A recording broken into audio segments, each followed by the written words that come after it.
آج سے کم و بیش 3500 سال قبل مصر میں فرعون نے بنی اسرائیل کو اپنا غلام بنا لیا تھا۔ جب حضرت موسیٰ علیہ السلام بنی اسرائیل کو غلامی سے نجات دلوانے کے لیے مصر سے نکلے تو فرعون انتہائی تکبر سے بنی اسرائیل کے تعاقب میں اپنی عظیم فوج کے ساتھ روانہ ہوا،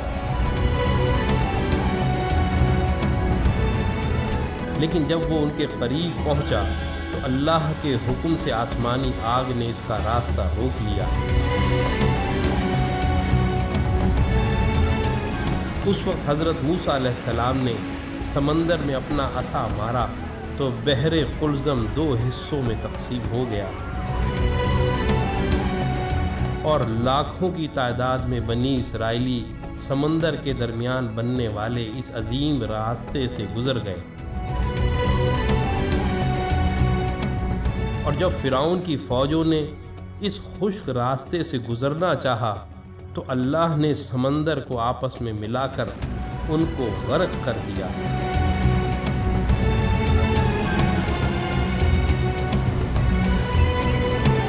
یہودیوں اور عیسائیوں کے عقیدے کے مطابق فرعون کی تمام فوج تو غرق ہو گئی تھی، لیکن فرعون کنارے پر ہونے کی وجہ سے ڈوبنے سے بچ گیا تھا اور بعد میں وہ اپنی طبعی موت مرا تھا۔ 1898 میں مصر کی مشہور کنگز ویلی دریافت ہوئی،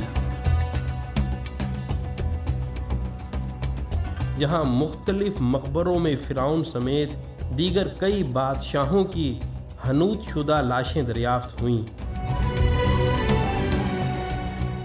اس دریافت کے 83 سال بعد 1981 میں جب فرعون کی ممی خراب ہونے لگی تو اس وقت کی مصری حکومت نے فرانس سے درخواست کی کہ وہ فرعون کی ممی کو نہ صرف خراب ہونے سے محفوظ کرے بلکہ اس کی موت کی اصل وجہ بھی معلوم کرے۔ جب فرعون کی ممی کو ایئرپورٹ پر لایا گیا تو فرانسیسی صدر متراں سمیت تمام وزراء، افواج کے کمانڈروں اور فوجی دستوں نے فرعون کی ممی کو اس طرح سلامی دی جیسے ایک عظیم بادشاہ کو دی جاتی ہے۔ اس کے بعد فرعون کی ممی کو ماہر ڈاکٹروں کی ٹیم کے حوالے کیا گیا جس کے سربراہ ڈاکٹر مورس بوکائے تھے۔ ممی کے مائکروسکوپک ٹیسٹوں سے پتہ چلا کہ فرعون کی لاش پر سمندری نمک کے ذرات موجود ہیں، جو اس بات کا واضح ثبوت تھا کہ فرعون اپنی طبعی موت مرنے کے بجائے سمندر میں ڈوب کر مرا تھا، جس کے فوراً بعد اس کی لاش کو سمندر سے نکال کر حنوط کر دیا گیا تھا۔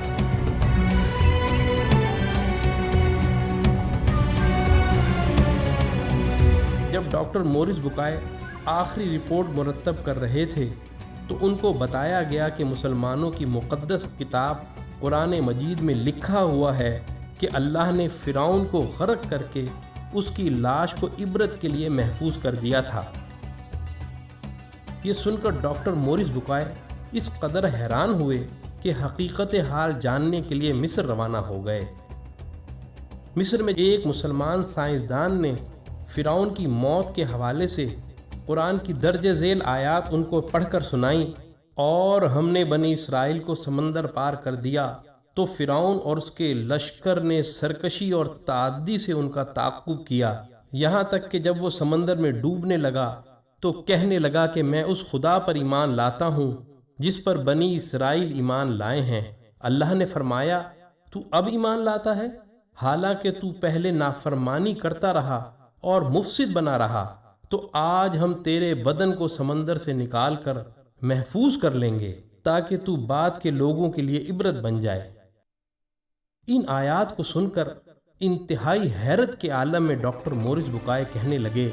قرآن کا نزول فرعون کی موت کے 2000 سال بعد ہوا، اور اس وقت اور آج تک کوئی فرعون کی ممی کے بارے میں نہیں جانتا تھا، لیکن قرآن نے اس کے بارے میں جو پیشن گوئی کی تھی وہ آج نزول قرآن کے 1400 سال بعد فرانس میں ممی کے مائکروسکوپک ٹیسٹوں سے سچ ثابت ہو گئی ہے۔ تو بھائیو، ایسا قرآن کسی انسان کا کلام تو ہو ہی نہیں سکتا۔ یقیناً یہ اللہ کا کلام ہے۔ یہ کہہ کر انہوں نے بھرے مجمع میں کلمہ پڑھ کر اپنے مسلمان ہونے کا اعلان کیا۔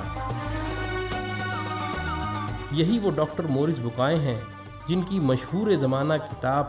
قرآن، بائبل اور سائنس نے آج پوری دنیا میں تہلکہ مچایا ہوا ہے۔